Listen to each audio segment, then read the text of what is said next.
చూడండి, కొరింథీయులకు రాసినటువంటి పత్రిక, మొదటి పత్రిక 10వ అధ్యాయము 10వ వచనం చదవండి. తాను నిలుచున్నానన్నటువంటి మాట ఉంటుంది చూడండి.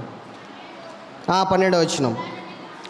తాను నిలుచున్నానని తలంచుకొనువాడు పడకుండునట్లు జాగ్రత్తగా చూసుకొనవలెను. తాను నిలుచున్నానని తలంచుకొనివాడు పడకుండునట్లు జాగ్రత్తగా చూసుకో అంటున్నాడు. మనం ఏమనుకుంటాం, నా ఆత్మీయ స్థితి బాగుంది, నా ఆత్మీయ స్థితి బాగుందని మనం అనుకుంటాం. కానీ అది బాగుందో లేదో చెప్పాల్సింది నువ్వు కాదు, నీలో విత్తబడేటువంటి వాక్యం లోపలికి వెళ్తున్నప్పుడు, వాక్యం వింటున్నప్పుడు, చదువుతున్నప్పుడు, వాక్యాన్ని ధ్యానిస్తున్నప్పుడు మనకు అర్థం కావాలా, నేను నిలుచున్నానా, పడిపోయానా. నేను నిలుచున్నానులే అని ఎవరైతే అనుకుంటారో, I'm all right, I'm okay అనుకునేవారు ఎవరైతే ఉంటారో వాళ్ళు ఏం చేయాలంట, పడిపోకుండునట్లు జాగ్రత్తగా చూసుకోవాలా. బండి మీద పోతుంటాం కదా, పడిపోకుండా మనం జాగ్రత్తలు తీసుకోలేదనుకో ఏమైపోతాం, పడిపోతాం. పడిపోతే చాలా ప్రమాదం. కొత్తపల్లి అనేటువంటి ఇక్కడ కొత్తపల్లి మైదుకూరు రోడ్లో ఒక అమ్మ బైక్ మీద నుండి మైదుకూరు వెళ్ళాలా, బైక్ మీద కూర్చుంది.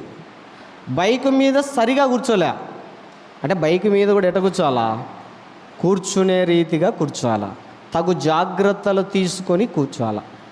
అమ్మగారు నేను బాగానే కూర్చున్నాలే అనుకుంది, కానీ సరిగా కూర్చోలే. తన పైట ఏమైపోయిందంటే టైర్ దగ్గర ఉంది, కొంత దూరం ప్రయాణం అయిపోయి పోతుంది బండి. ఆ టైరుకు తన యొక్క పైట ఏమైపోతూ వస్తుందంటే చుట్టుకుంటూ వచ్చింది.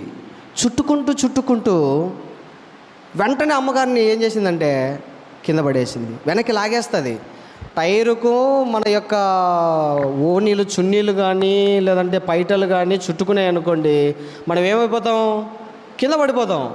ఆ కింద పడింది అంతే, జస్ట్ అలా పడింది, ఎక్కువ స్పీడ్ కూడా లేదు, నార్మల్ రేంజ్లోనే వెళ్తున్నాడు, కింద పడిపోయింది.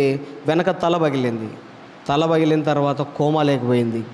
వెనక మెదడు కణాలు దెబ్బతిన్నాయంట, మెదడు డ్యామేజ్ అయిపోయిందంట. వెంటనే ఏం చేశారంటే ఆ పుర్రె అంతా కూడా తీసేశారు, సపరేట్ చేశారు. పుర్ర సపరేట్ చేసి ఈ సైడ్ భాగం ఉంటుంది కదా, ఇక్కడ పెట్టేశారు. ఇక్కడ పెట్టిన తర్వాత మరికొద్ది రోజులకు ఏం చేయాలా, పుర్రె తీయాలన్నా సర్జరీ చేయాలా, ఆ పుర్రెక భాగానికి కండ పెరిగిన తర్వాత మరలా తీసి ఇక్కడ అరేంజ్ చేయాలన్నా సర్జరీ చేయాలా. సర్జరీ చేశారు. చాలా తిప్పలు పడ్డారు. దాదాపుగా 30 లక్షలు ఖర్చు అయింది.